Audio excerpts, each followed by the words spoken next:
Bismillahirrahmanirrahim. Today we are going to discuss a few important BCQs on the histology of the lymph nodes, tonsils, thymus, spleen, compact and spongy bone, types of cartilage, that is elastic, fibro and hyaline cartilage, and type of muscles, that are skeletal, smooth and cardiac muscle. Let's talk about the first topic, that is lymph node.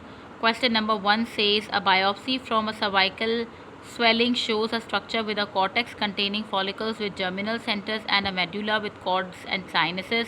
Which organ is this? You have to identify the organ. The options are lymph node, thymus, tonsil, spleen, Peyer's patch. The correct answer is lymph node. The classic lymph node architecture is with cortex plus medulla, and also subscapular sinus is also present in the lymph node. Okay. Question number 2, a pathologist identifies high endothelial venules, also known as HEVs, lined by the cuboidal cells that allow lymphocyte entry from the blood. In which organ are these found? Thymus, lymph node, tonsil, spleen, bone marrow. Answer is lymph node, because HEVs are the characteristics of the lymph nodes. Now come to the question number 3. A 65-year-old woman presents with tennis ball sized lump in the outer quadrant of her right breast. Clinical examination reveals skin dimpling and enlarged lymph nodes on the opposite contralateral axilla. Through which group of lymph nodes did the carcinoma most likely spread to the opposite side? Central, lateral, parasternal, or pectoral or subscapular? Now first you need to understand the primary lymphatic drainage of the breast is to the axillary node, especially anterior or pectoral group. That is usually commonly asked in the Viva question as well, and this can be asked to you in the BCQ point of view as well. However, spread to the contralateral breast axilla occurs by the parasternal internal thoracic lymph nodes, which communicate across the midline. Central, lateral, pectoral and subscapular nodes are all ipsilateral axillary groups and do not directly cause contralateral spread. Question number 4 is a 45-year-old woman comes to the outpatient department or OPD with fever and a painful lump in the lateral part of her left breast. On examination, swelling and tenderness are noted in the affected area, along with enlargement of lymph nodes in the ipsilateral axilla. Which group of lymph nodes is most likely involved? Options are deltopectoral, inferior deep cervical, parasternal, pectoral, supraclavicular. Now the answer is parasternal. Reasoning is the lateral outer part of the breast primarily drains to the anterior pectoral group of the axillary lymph nodes. Parasternal nodes drains the medial breast. Deltopectoral, suprascapular, supraclavicular and deep cervical nodes are secondary or higher level drainage sites, not the first station for the lateral breast. And the first station for the breast is anterior or pectoral group of the axillary lymph nodes, that we have already discussed. Now the another question number 5 is biopsy of cervical lymph node shows cortex with follicles. Which cells proliferate in the germinal centers? The answer is B, that is B cells. Germinal centers are the sites of B cell proliferation, class switching and memory formation. That is a very important question, and that is the basic that everyone must know, that can be asked in the Viva question as well. Another question is lymph node paracortex shows high endothelial venules, HEVs. What is their role? Role is usually not asked, but here I am telling you, I have made the BCQ of the role, that is lymphocyte entry from blood into the node. Okay, this is explanation is HEVs allow lymphocytes to migrate from blood to the lymph node parenchyma. Now come to the tonsil part. A 10-year-old child has recurrent throat infections. Biopsy shows epithelium with crypts lined by non-keratinized stratified squamous epithelium and underlying lymphoid tissue. Which tonsil is this? Now you can see that first how you are going to, what is the key point of this BCQ?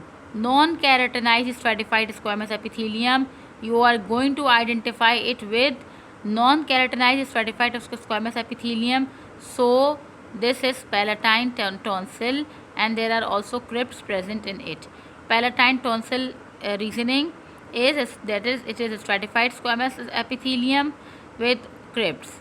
Question number 6 is a biopsy shows lymphoid tissue covered by pseudo-stratified columnar epithelium with cilia and goblet cells without crypts. Which tonsil is this?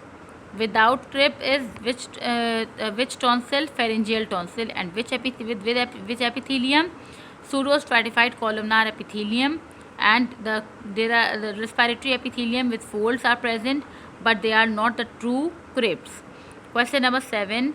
While examining a histology slide, a student observed lymphoid tissue that was covered by pseudo-stratified columnar ciliated epithelium. The specimen showed no crypt formation. This lymphoid structure is most likely which? Pharyngeal tonsil. How we have identified it? Because it is lined by the respiratory epithelium, that is pseudo-stratified columnar epithelium, and it lacks crypts, that is not true crypts are present. Surface has only folding. Palatine tonsil is lined by the stratified squamous epithelium and it has deep crypts. Lymph node and spleen do not have surface epithelium. They are encapsulated organs. Thymus covered by the connective tissue capsule and not the epithelium, and has Hassel's corpuscles in the medulla. Whenever you see Hassel's corpuscle is discussed in the MCQ, then you mark the thymus, because it is the key point of the thymus.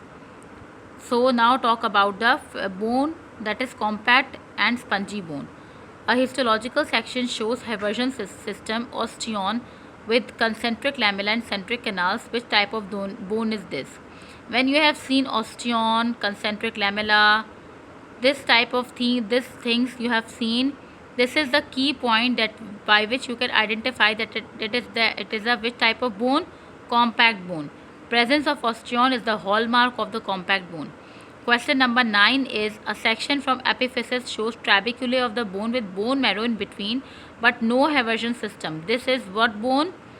Okay, now you can see the hallmark is the trabeculae of the bone with bone marrow in between, and there is no Haversian system. So this is which type of bone?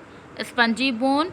Reasoning is trabeculae with marrow spaces, that is cancellous bone. Now question number 10 says a histology student while examining a tissue section identified a very large cell containing multiple nuclei and a ruffled border located with a shallow cavity of bone. The cell observed is which cell? Osteoclast is that type of cell that has a ruffled border and it has a shallow cavity of the bone. Question number 6 is bone remodeling occurs at the fracture site. Which cells resorb the bone? That is osteoclasts help in the resorption of the bone and osteoblasts deposit the new bone, that is osteoid, or makes the new bone. Another BCQ is femur shaft biopsy shows concentric lamella around a central canal with vessels and nerves. What is this structure? This structure is osteon, that is Haversian system, because femur has Haversian system. Osteon, structural unit of the compact bone, that is Haversian canal is present at the center of the bone.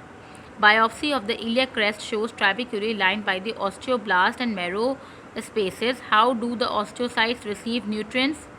Now you can tell me the answer. By canaliculi, which is also known as by diffusion from marrow cavities. A spongy bone lacks osteon, so osteocytes rely on diffusion by the canaliculi from the bone marrow, which we should already know about this when we read about the spongy bone. Which feature biopsy of palatine tonsil shows lymphoid tissue with crypts and stratified squamous epithelium, which feature differentiated from the pharyngeal tonsil. That is the stratified squamous epithelium with crypts, which we have already discussed. Palatine tonsil is with stratified squamous epithelium with deep crypts, and pharyngeal tonsil without crypt or no true crypts. Now other question is a child adenoid pharyngeal tonsil is biopsied. Which type of epithelium is this?